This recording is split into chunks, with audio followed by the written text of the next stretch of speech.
Hi, I'm Jacob Hornberger, president of the Future of Freedom Foundation, and welcome to this week's Trump Watch, the show that keeps track of what Donald Trump's doing, especially in terms of the destruction of our rights and our freedoms and our well-being, but also some of the good things that he's doing as president. One of the bad things is that he is demonstrating his imperialist orientations. And the latest imperialist escapade that he's proposing is a complete takeover of Gaza, shoving all the Palestinians off of that area of the world, and coercing other countries to accept these migrants. No, not the United States. We can't have any of them coming over here. Immigrants for thee, but not for me. So Trump's tried to force or coerce Egypt and Jordan, possibly some other countries, into accepting the Palestinians. Of course, it's a totally abominable situation. But you can see the hypocrisy involved in it. I mean, look, he's got all this seal the border rhetoric here in the United States. We got to keep out the invaders, and we got to keep out all these foreigners from coming here in the United States to save their lives or improve their lives. But when it comes to them over there, the other countries should be taking them. And to coerce Egypt and Jordan into doing this, he's reverting back to his old tariff strategy. Tariff Man is now threatening to impose tariffs on countries that refuse to take the Palestinians. And of course, he's got over here Musk and his doggy organization looking for ways to make government more efficient, to cut costs. But at the same time, he's got these grandiose imperialist schemes like Gaza. I mean, how much is that going to cost? My hunch is to take over the whole place and bulldoze it and build Trump towers and Trump hotels and so forth, at government expense, of course, would cost a heck of a lot more money than what Doggy over here, Trump's organization, is proposing to spend by cost cutting and making the federal government more efficient. But this imperialist tendency is what I find so very fascinating. We see it not just with this Gaza plan, complete takeover, government operation. We see it with his threat to take over Greenland, possibly even by military force, the Panama Canal. It's this imperialist mindset that afflicts Trump that causes him to think that this is the way to make America great. Now, as I've said before, there's this notion among the American people that the welfare warfare state, managed economy, regulated society, drug war on immigrants, way of life, can be made to work. And it can make America great. This was the whole notion of the welfare warfare state. When Franklin Roosevelt proposed the welfare state, back in the 1930s with Social Security, and then later with Lyndon Johnson's Great Society programs like Medicare and Medicaid. The idea was to make America great. I mean, this is what Johnson was saying, Lyndon Johnson, the Great Society. And so, of course, it's turned out to be an abomination. It is not such a great society after all. I mean, you see young people commit suicide in ever-increasing numbers, as well as veterans and others. When you've got that many people checking out early in life, that's a pretty good sign that it's not a great society. And then, of course, you've got the massive drug addiction problem. That's another sign that people are saying, I think I'll check out with mind-altering substances. So the idea is that, if we could just make America great, and so that was the idea of electing Trump, that he's going to make the whole system work, even though, of course, he didn't make it work. And my thesis is you'll never make the system work. Socialism doesn't work. Militarism doesn't work. Socialism, interventionism doesn't work. But Trump thinks that, if we acquire possessions like Gaza and Greenland and Panama Canal and who knows what else, that he's got in mind, that is part of what makes America great. And it's this imperialist mindset. Empires have always felt this way. The British Empire, okay, people talk about, the glory of the British Empire. Well, What was glorious about it? Well, that it had all these possessions all over the world. And so it was a great empire, a great country, because it had these possessions. This mindset stretches all the way back to the Spanish-American War in 1898. So Spain was one of these empires. It was competing against the British Empire and the French Empire and who can have more possessions. And so Spain had Puerto Rico and Cuba and the Philippines and other possessions. And these people started fighting for their independence. They didn't want to be a colony anymore. Operating under an empire is very brutal because empires behave in dictatorial ways, in brutal ways. And they usually suffer no constraints to how they treat people in these foreign countries that they essentially own. So the Cuban people and the Filipino people and others said, we're going to fight for our independence, much like the British colonists here fought for their independence from the British Empire.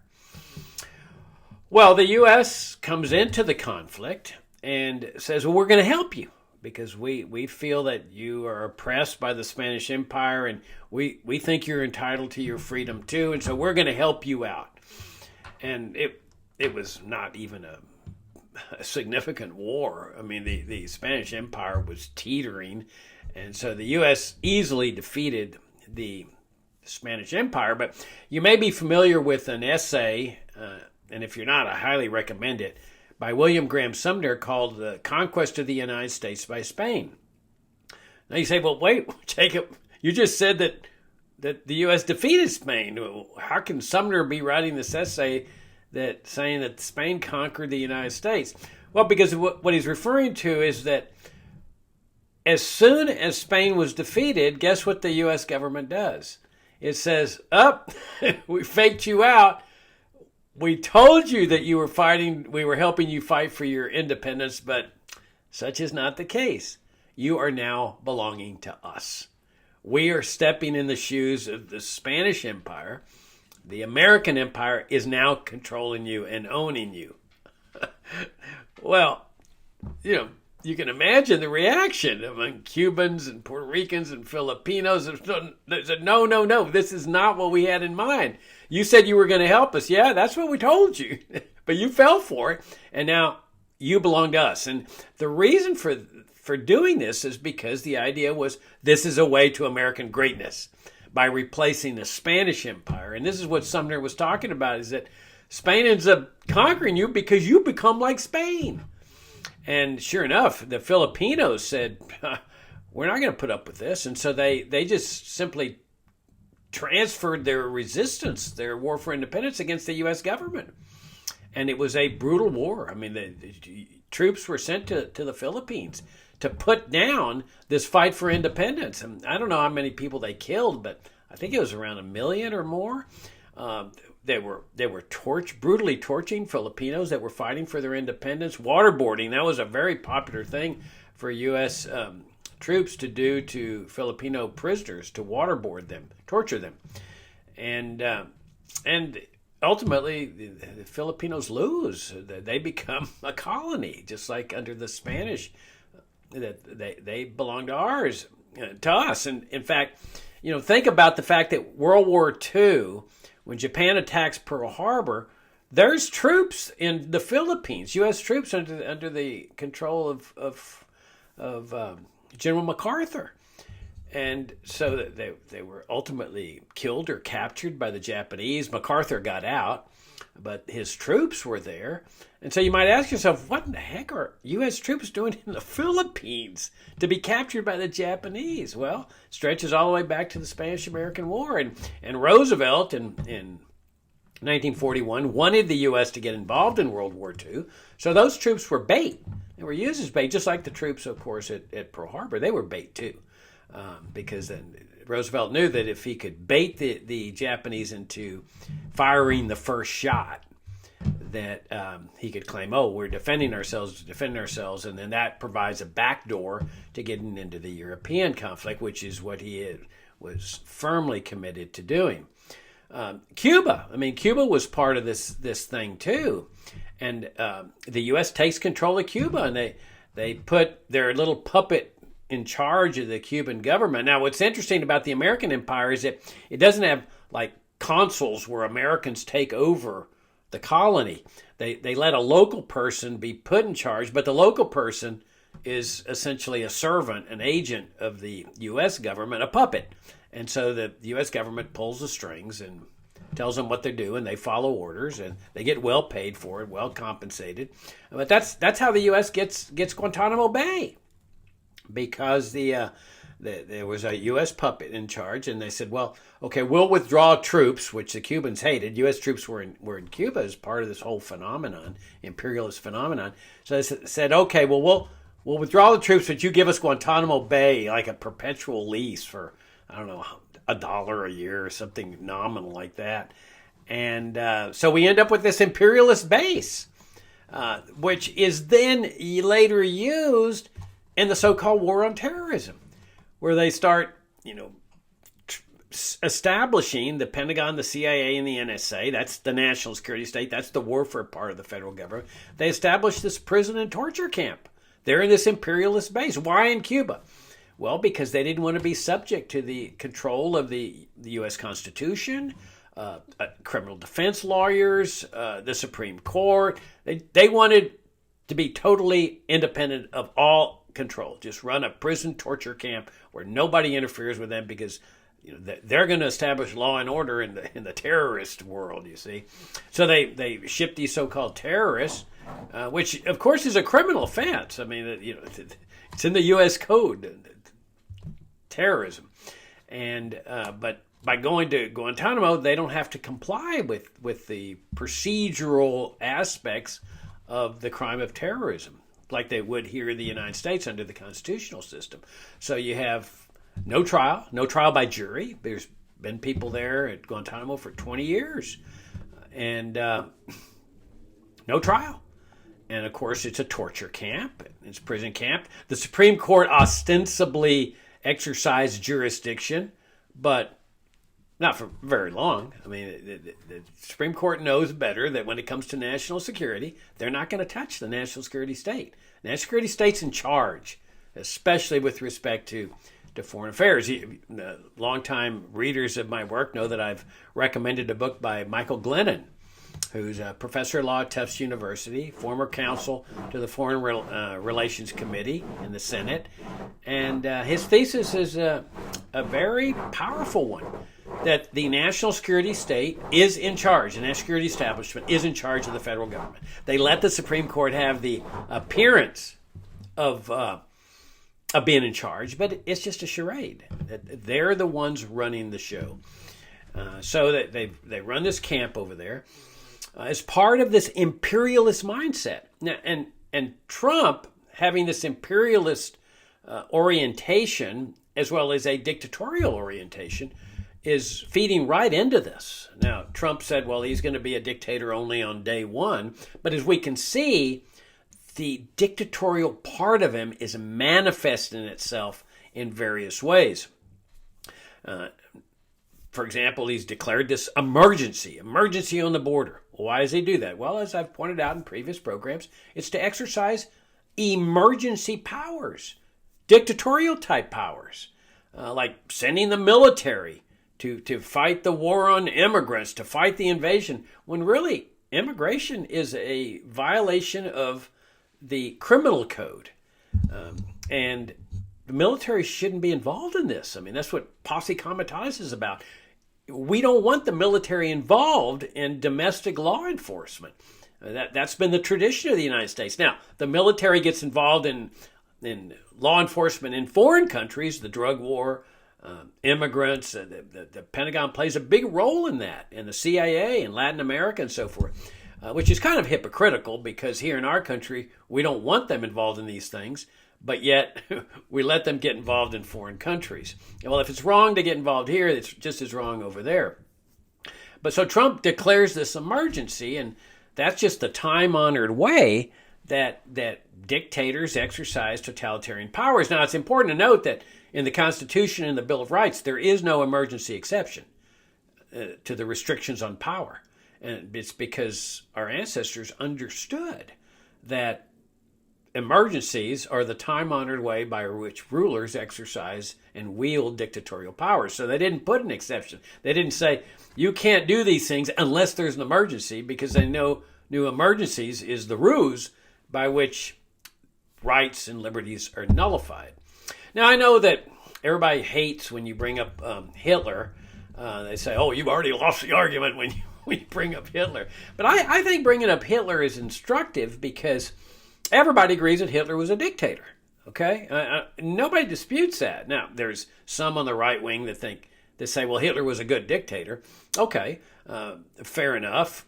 I think most people would disagree with that, but they don't deny that he was a dictator. So when it comes to dictatorship, he's sort of like the quote gold standard. I mean, he is the prime example of a dictator. So I think it's instructive to look at things that he did in comparison to what's going on in this country or other countries to say, well, yeah, okay, so he's doing the same thing, so maybe we ought to look at it critically in terms of a dictatorial standard. And when Hitler Germany was hit by the terrorist attack on the Reichstag, Hitler said, an emergency. I mean, it was there 9/11. I mean, this is the Congressional building. The terrorist attacked it, firebombed it. All right, but even worse than that, it was done by the communists. Now, there's some people saying that say that Hitler and the Nazi Party organized this thing, secretly organized it to provide the pretense. Isn't that shocking that governments would create an opportunity, a crisis, a chaos in order to get the excuse to exercise enormous powers? But that's what they say. But even if it was or it wasn't, that's not the point. The point is that Hitler, many, many decades before the war on terrorism here in the United States and before the Cold War, had, as a result of that attack, the war on terrorism, because it was a terrorist attack. He was waging war against terrorism, and it was a supposed communist attack. That was the Cold War mindset of the U.S. Remember the McCarthy hearings? The Russians are coming, the Reds are coming, Cuba, North Korea, the whole Red concept. So Hitler put both of those enemies together before the U.S. did, terrorism and the Reds. And he goes to the Reichstag, the Congress there, and says, I need emergency powers. We've got an emergency. We got terrorism. We got communism. And so a lot of controversy was there.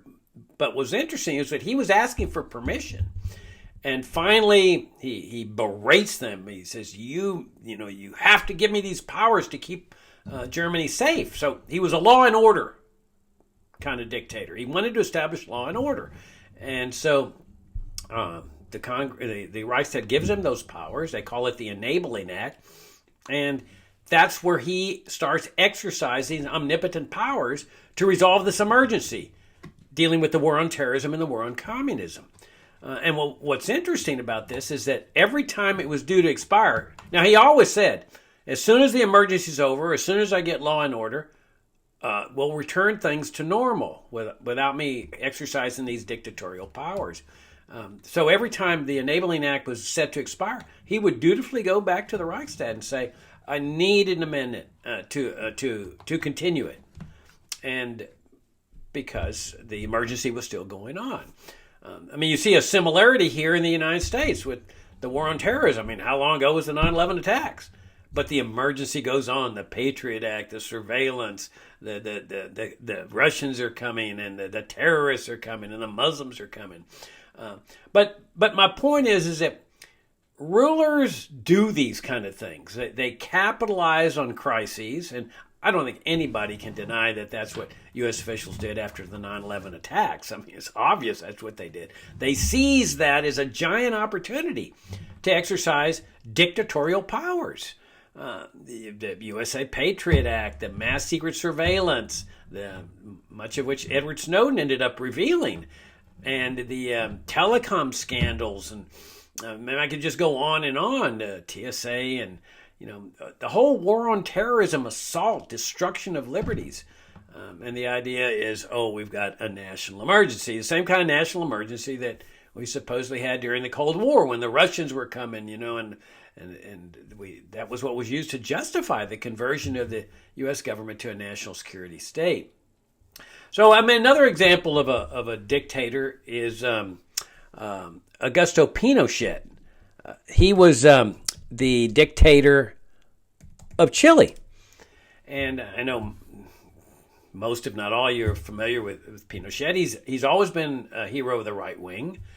And before he comes into power, there's a socialist elected ruler there. Some would say dictator too. The way he was imposing socialism in Chile, that was Salvador Allende. But Allende was deemed to be a threat to national security here in the United States, thousands of miles away. But he's deemed to be a threat to national security because he was sympathizing with the communists. And anybody who did that during the Cold War was considered a threat to national security. So President Nixon tells the CIA, who the U.S. wanted Allende ousted, and they wanted a military coup. They wanted a military dictatorship there. So anybody that says, the U.S. opposes dictatorship, no. They wanted a dictatorship in Chile, a military one. And so President Nixon orders the CIA secretly. His words were, make the economy scream. And the idea was, create chaos, crisis, so that people will yearn for law and order. And sure enough, the CIA goes in there, and along with Allende's socialism, which was creating all kinds of economic chaos, the CIA gets a national trucker strike going with the intent of starving the Chilean people, because they couldn't get food to the stores and so forth, because there's this national trucker strike. Now, usually, strikers have to worry about whether they're going to run out of money, so they have to be somewhat flexible in terms of reaching a deal. So these guys go on strike. They don't need to worry about money because the CIA is funding them, funding their salaries secretly. And so they didn't need to worry about going back to work or being flexible. But the idea was create crisis and chaos so that people then yearn for the dictator, because the dictator is going to establish law and order. And there's much of that going on with Trump with respect to the border. You've got an immigration control system that has never worked, still doesn't work. And so Trump campaigns on the idea that elect me and I will bring law and order. I've got a plan. I've got a plan that'll bring law and order to the border. And I have no doubts that's a lot of reason why people on the border voted for Trump. Oh, finally, law and order. But they don't think in terms of the fact that it is the system itself that Trump favors and believes in that's creating the chaos and the crisis. Trump uses that as the opportunity to exercise dictatorial powers, declaring an emergency along the border. Now sending troops down to the border, militarizing the border, getting the military involved in domestic law enforcement. And now here's the other thing. He's now also moving toward making the drug cartels, he's decreed this. And one thing that you should know about these decrees that he's issuing, that Pinochet issued them too. See, Pinochet didn't need to worry about the Congress or anything like that there in Chile, because he was in charge. He didn't worry about the courts. He would issue what were called decree laws, that whatever he decreed was the law. And we see that with Trump, like with the imposition of tariffs. He decides this. Congress doesn't get involved. The courts don't get involved. He says, I impose tariffs on Mexico. I impose tariffs on Canada. I'm going to impose tariffs on Egypt and Jordan. I impose tariffs on, which is a sales tax. And it's really weird to see Republicans celebrating this kind of power, especially when it comes to taxes and free trade. I mean, my understanding of traditional Republicans is that they favor free trade. Okay, now we see them cheering for protectionism. And that's what Trump's doing. He just issued tariffs on protecting the steel industry. And then, but on his own, he's imposing taxes on the American people, and Republicans are cheering this. Oh, thank you for taxing us. So he's issued one of these decree laws declaring that the drug cartels in Mexico are terrorist organizations. All right, so watch what's going on here. You've got the war on terrorism that is morphing with the war on drugs. But it's also morphing with the migrant situation because he's sending now migrants to Guantanamo Bay. That's supposed to be a torture and prison camp for terrorists. But he's moving them over there because this way they don't have any due process. They can be tortured. They can be held there for 20 years without trials. The media is reporting that he's building a camp there. I don't know how much that's costing to hold 30,000 migrants. So he's morphing all three: the war on immigrants, the war on terrorism, and the war on drugs. And the war on drugs is no different. You see that if you and I wrote about this a long time ago, that once you get the drug dealers involved with terrorism, now they can do whatever they want. The government, the U.S., has dictatorial powers. Shoot on sight. That's what they do with terrorists. They assassinate people, right? Trump just ordered the assassination of some people. I think it was in Somalia or somewhere. He ordered the assassination of that Iranian general. So this now enables him to assassinate anybody he thinks is involved in the drug trade, and to ship them all to Guantanamo Bay or bomb them. I mean, they bomb terrorist camps and so forth. And he's able to do this without judicial review because, as we all know, the Supreme Court's not going to get involved if the military is involved, the national security establishment involved. They've always held that the national security establishment is in charge when it concerns matters of national security. Well, once you declare that these things, these drug cartels are terrorist organizations, you have now moved it into the realm of the national security establishment, and that means that they can't get involved. The Supreme Court can't get involved. So now, are there some good things happening since last week's issue of Trump Watch? Well, this thing with USAID is a great thing. I mean, they're over there doing their best to close this thing down. This is a CIA front, but the CIA is not dumb. The CIA creates this organization, or at least becomes part of it at some point. But in the front of the organization is all the help for the poor. You see, though, these people are going to die, and these people are going to die, and these people are going to die if USAID is closed down. So everybody freaks out. They don't want people to die. Okay, so they keep it in existence. Well, the little tarantula that is in back of all this helping the poor business remains in existence. It's a brilliant scheme. You see it with the welfare state here, too. If you object to any welfare state program, you hate the poor, needy, and disadvantaged. I mean, that's what the people on the left say. So Trump's doing his best to do that, as well as foreign aid. They're trying to knock out much of the foreign aid, not all of it, of course.